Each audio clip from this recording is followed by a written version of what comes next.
We would be happy if Woodward could take skateboarding off the streets and create standards that we can all live by. Wow. I go, does that mean I'm insured?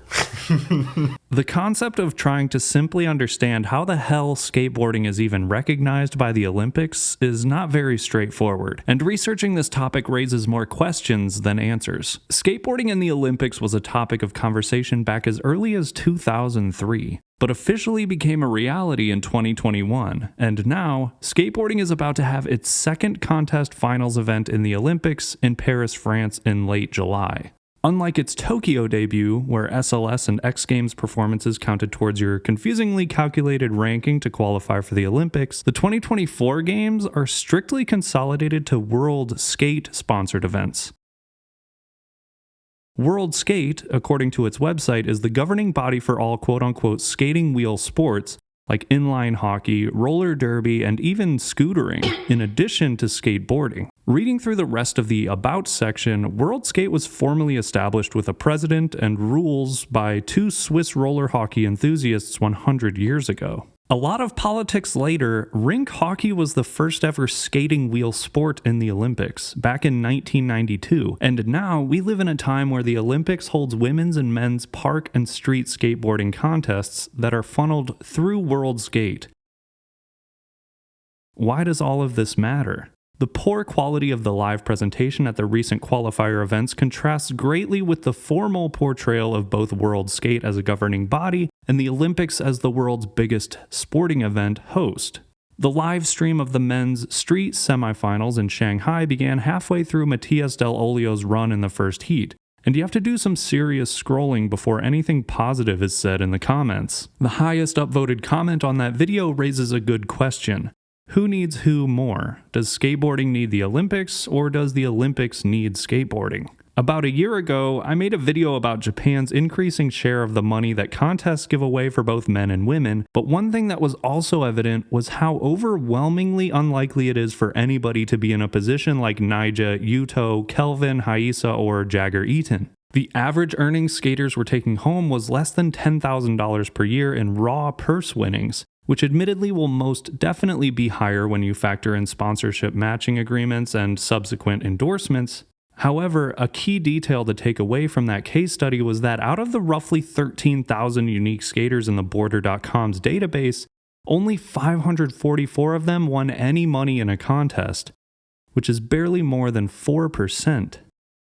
The reason money is important in this topic is because what else would be the motivation to participate in these world skate contests, or any type of corporatized skateboarding contest for that matter, if it weren't for bearing the fruit of your hard labor to land extremely difficult and dangerous tricks under pressure, with that fruit being in the form of a financial reward? In this scenario, the individual skateboarder benefits from contests with prize money so that they can justify their efforts, and they will further benefit from the Olympics exposure that will lead to endorsements and lucrative sponsorships. But skateboarding itself should still be absolutely fine with or without the Olympics, especially considering that the Jaggers, Deshawns, Gustavos, and Nijas are outliers in the total amount of people who ride a skateboard. According to Statista, the Olympics has seen a relatively concerning drop in TV viewership of the Games since 2008, decreasing from 3.5 billion in London 2012 to just over 3 billion in Tokyo 2020. During a time when you would think, with everyone stuck at home, there would be more eyes on the events in Japan, but even with skateboarding added to the mix, the numbers indicate that did not create a newfound interest in the Olympics. If anything, World Skate and the people associated with that governing body need skateboarding more than the Olympics need skateboarding.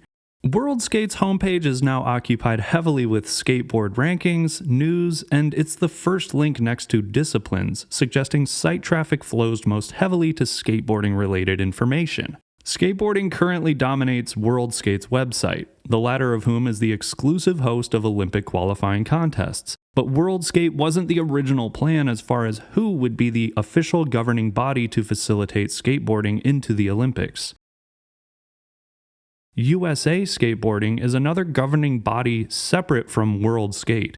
There was a whole saga with USA Skateboarding and the drama surrounding its less than stellar Olympic readiness audit results after Tokyo, ultimately ending with the resignation of Gary Ream, the chairman of USA Skateboarding at the time, and the long-standing owner of Woodward Camp, which was established back in the 70s for gymnasts. Ream would resign from USA Skateboarding, which was founded by him, Tony Hawk, and other skate industry adjacent names in the mid-2000s, but Ream was and is still the current chair of World Skate's Skateboarding Technical Commission. Back in the 70s, Woodward's facilities, under Ream's ownership, were a crucial resource for gymnasts to train, and gymnastics is a historically popular discipline in the Olympics that is scored based on judges, just like skateboarding.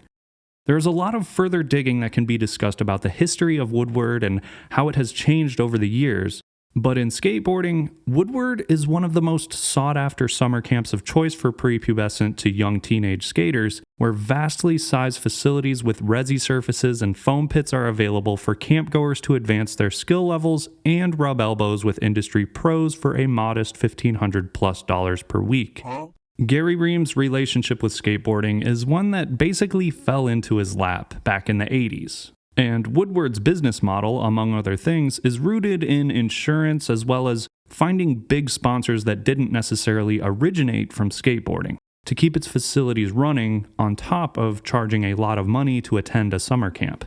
In a 2-hour interview from late 2022, a few months after he resigned from USA Skateboarding, Ream shares that he was approached by NBC and the IOC, the Switzerland-based, just like World Skate, Olympics official committee that oversee the organization of the Games, to spearhead the inclusion of skateboarding into their plans. The financial success and overall expansion of Woodward's reach, along with its gymnastic tie-ins that complement the Olympics, understandably make Gary Ream an attractive choice as the person to bring skateboarding to the world stage.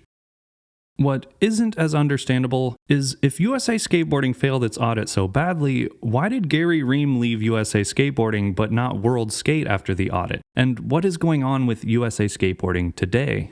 An ESPN article cited several reasons for USA Skateboarding being non-compliant in 28 standards, including poor financial management and generally poor oversight of staffing and regulation adherence. The article specifically called out Ream as the individual who would step down as chairman, but there was no mention of 411VM co-founder Josh Friedberg, the USA Skateboarding CEO at the time, who was replaced by Johnny Shilriff, the founder of Element as well as the founder of Jagger's current deck sponsor, the Heart Supply. A detail worth noting is that in addition to Shilriff's connection with Jagger Eaton through the Heart Supply, Jagger's father, Jeff, is one of the 6 elected USAS nominating and governance members. Jeff Eaton is the founder of KTR Family Action Sports Centers, which is like the Woodward of Arizona, and Jagger, who admittedly skates very well, is slated to represent America in both street and park in Paris, making it hard to ignore the nepotistic connection here. There's even more avenues to explore in the Olympics skateboarding iceberg, like the Barracks' involvement with USA Skateboarding, judging transparency, and the lack of a game of skate, to name a few. But ultimately, this topic boils down to reeling everything back to the beginning question of who needs who more, skateboarding needing the Olympics or vice versa. The Olympics, World Skate, USA Skateboarding, and all of the people in high-ranking positions within these governing bodies are in favor of making skateboarding bigger and more profitable, enjoying a personal payday in the process. This group of corporate-minded individuals might argue that skateboarding needs to be in the Olympics, otherwise they're wasting their time and energy invested in their respective governing bodies to make skateboarding bigger and more profitable. On the other side of the fence, the anti-Olympics crowd will argue that the Olympics needs skateboarding, because the current state of skateboarding is fine as is and will naturally evolve over time, with or without its presence on the world stage. I personally feel that this is a complicated, multi-layered situation for skateboarding that has a mixed bag of pros and cons. A pro for skateboarding being in the Olympics is that skate fans get to watch more high-level skateboarding instead of less. An undeniable net positive. Another positive is that skateboarding being well received by the public in the Olympics could lead to the development and availability of more skateboarding facilities and resources in general. The uglier side of skateboarding at the Games is the corporate greed and tasteless, soulless presentation, like a PNG logo slapped on a quarter pipe, the enforcement of wearing certain clothes, Kiriyuma creeping its way into everything, and the close-knit, well-connected 1% making a financial killing in the process, which is hard to get excited about. Therefore, from my perspective, the Olympics does need skateboarding more than skateboarding needs the Olympics. Wikipedia has 5 different nouns to describe what skateboarding is: a sport, a recreational activity, art form, a job, and what I would consider the most accurate description, a method of transportation. Skateboarding's base function is to get one person from point A to point B, sometimes in complicated artistic forms, but to argue that a method of transportation shouldn't be presented as a contest amongst competitors at the Olympics is hard to agree with. Just like it's hard to agree with Gary Ream being in such a highly authoritative position at World Skate when he has no personal attachment to skateboarding other than it benefiting him financially. What's also true is that skateboarding is young, both in its own history as well as in its main demographic. Meaning, at the end of the day, it's up to the Woodward target audience to decide whether skateboarding is better off with or without the Olympics.